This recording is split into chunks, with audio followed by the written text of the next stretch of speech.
Hello all, welcome to Pustakvani, your one-stop solution for book summary. Today we are here with the book name, Black Like Me by John Howard Griffin. Here we start the plot overview. John Howard Griffin, the author and main character of Black Like Me, is a middle-aged white man living in Mansfield, Texas in 1959. Deeply committed to the cause of racial justice and frustrated by his inability as a white man to understand the black experience, Griffin decides to take a radical step. He decides to undergo medical treatment to change the color of his skin and temporarily become a black man.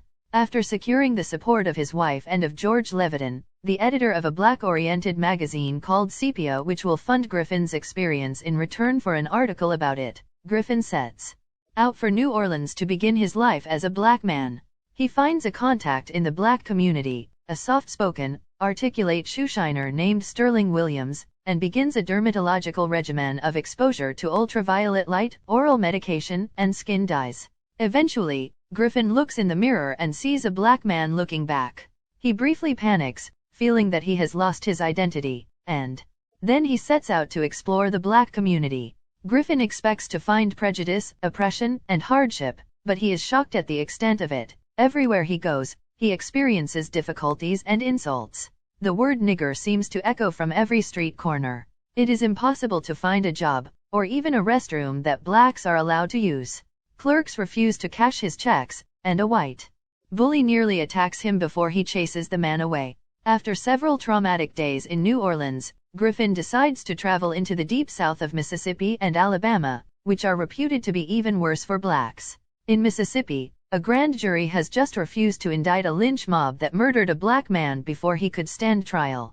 In Mississippi, he is disheartened and exhausted, so he calls a white friend named P.D. East, a newspaperman who is ferociously opposed to racism.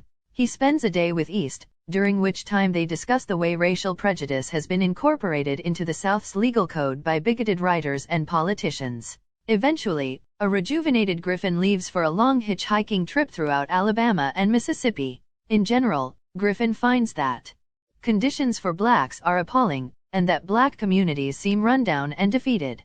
He even notices a look of defeat and hopelessness on his own face, after only a few weeks as a black man. In Montgomery, however, the black community is charged with determination and energy by the example of one of its leaders, a preacher named Martin Luther King. Junior blacks in Montgomery have begun practicing passive resistance, a non-violent form of refusing to comply with racist laws and rules.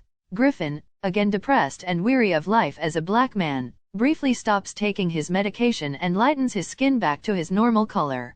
He begins alternating back and forth between races, visiting a place first as a black man and then as a white man.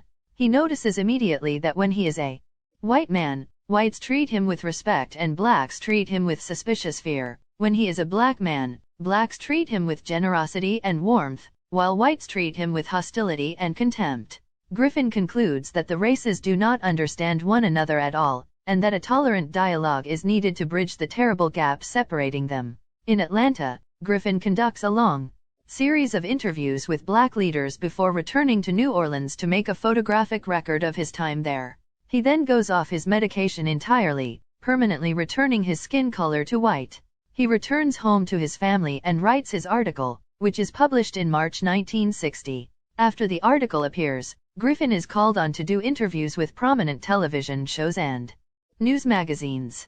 The story of his amazing experience quickly spreads around the world, and he receives a flood of congratulatory mail. In Mansfield, however, the prevalent attitude is that of racism, and Griffin and his family become the subject of hateful reprisals. An effigy of Griffin, painted half white and half black, is burned on Main Street. A cross is burned in a Negro schoolyard. Threats are made against Griffin, including one to castrate him. By August, things are so bad that he has decided to move his family to Mexico. Before he goes, he has a talk with a little black boy, to whom he explains that racism is a result of social conditioning, not any inherent quality within blacks or whites. He issues a plea for tolerance and understanding between the races, fearing that, if the current conflict is sustained, it will explode in an outbreak of terror.